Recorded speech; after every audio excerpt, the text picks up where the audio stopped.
JJP के 5वें स्थापना दिवस पर भिवानी में होने वाली 9 दिसंबर की रैली की तैयारियों के लिए कार्यकर्ताओं की जिम्मेवारी लगाने के लिए फतेहाबाद पहुंचे थे डिप्टी सीएम। रैली में भाजपा के केंद्रीय प्रतिनिधित्व से किसी के शामिल होने पर दुष्यंत चौटाला ने कहा, भिवानी रैली जेजेपी के स्थापना दिवस को लेकर आयोजित हो रही है, इसलिए इसमें जेजेपी के ही नेता व पदाधिकारी शामिल होंगे। इस दौरान दुष्यंत चौटाला ने मीडिया के अनेकों सवालों के जवाब दिए। चंद्रमोहन जी एक मिनट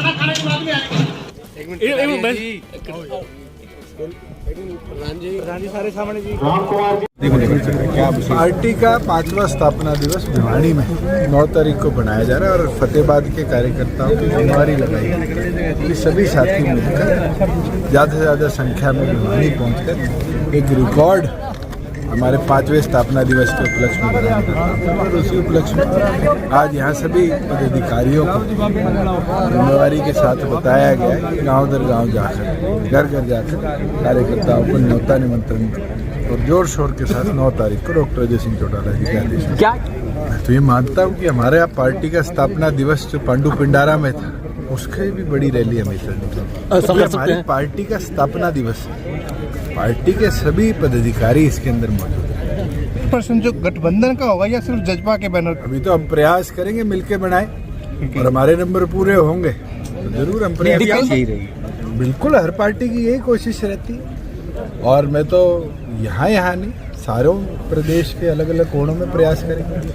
अगर भारतीय जनता पार्टी के नंबर ज्यादा है तो हम उनका सहयोग करेंगे, हमारे नंबर ज्यादा है। कल मंत्री जी ने एक चीज आपको बता सकता हूँ कि हमारी पार्टी ने ये निर्णय कर लिया था कि हम सिंबल पे नहीं कंटेस्ट करेंगे और उसी कारण हमारे पोस्ट होल्डर जो जीत के आए, आपकी तो फतेहाबाद की हमारी महिला अध्यक्ष जीत के आई, तो क्या वो निर्दलीय काउंट होगी? जब पार्टी ने सिंबल पे लड़ने से मना कर दिया था और पैनल्स खड़े करे, पैनल के हमारे बहुत साथी जीत के आए। मैं मानता हूँ कि रूरल ग्रामीण वोट बैंक के अंदर जो हमने मेहनत लगन से काम किया है उसमें पार्टी संगठन का विस्तार हुआ है, अर्बन वोट बैंक में भी विस्तार हुआ है।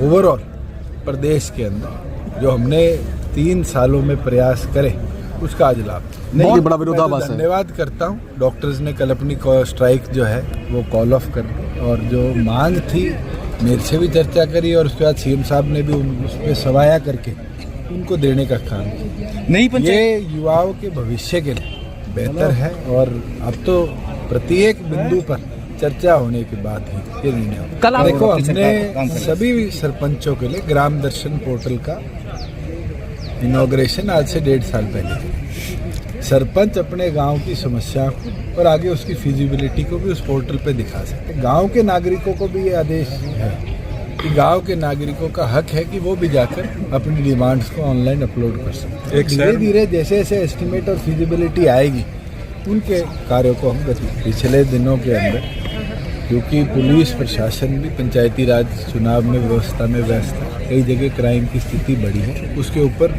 डीजीपी ने भी आदेश दे दिए सख्ती के साथ आगे बढ़ता है। आज 500 रुपये बढ़ी है तो वो कोई एक दिन में तो नहीं बढ़ी, चर्चा होती है, फाइनेंस से अप्रूवल जाते हैं, आगे भी ऐसे ही करें। हर एक के पास अधिकार है कि एडीसी दफ्तर में जाकर अपील कर वो अपने इनकम वेरिफिकेशन को अगर री-वेरीफाई कराना चाहता है तो करा सकता है। सर वो काफी थोड़ा तो भाई एक दिन में तो सारी चीजें नहीं ठीक है, उसमें आपकी बड़ी कॉम्प्लिकेटेड है जी, आपकी फैमिली के जॉब्स इनकी वेरिफिकेशन सरकार के पास भी मशीनरी लिमिटाइज है। हम तो आपके कहे हुए चीज को वेरीफाई करते हैं वहाँ पर और बिल्कुल उसमें समय लगता है और एक ऐसा मैकेनिज्म जो अभी बनाए हैं, अभी तो आधार कितने साल हो गए, 13 साल में आज जाके दुरुस्त हुआ है और आज सुबह भी कोई साथी बता रहा था कि आधार की वेबसाइट नहीं चल रही थी, ओटीपी नहीं आ रहे थे। अभी आधार में विसंगतियां है, परिवार पहचान पत्र को तो सारे 3 साल हुए और स्टेट गवर्नमेंट द्वारा डेवलप्ड सॉफ्टवेयर है, मगर उसका लाभ देखो कि 27 लाख परिवार आज बीपीएल श्रेणी में आ गए जिनको आयुष्मान का लाभ मिल रहा है, आगे राशन कार्ड का लाभ मिलेगा और धीरे धीरे ये चीजें और बेटर। अभी आपने प्रयास है कि राशन कार्ड के लिए अब वेरिफिकेशन पीपीपी के थ्रू हो और आगे राशन कार्ड जो कापियों में मिलते थे इसको पूरी तौर पर प्रदेश में समाप्त कर दिया जाए। परिवार पहचान पत्र ही आपकी आइडेंटिटी होगी और आधार कार्ड से आपके परिवार को लिंक कर दिया जाए।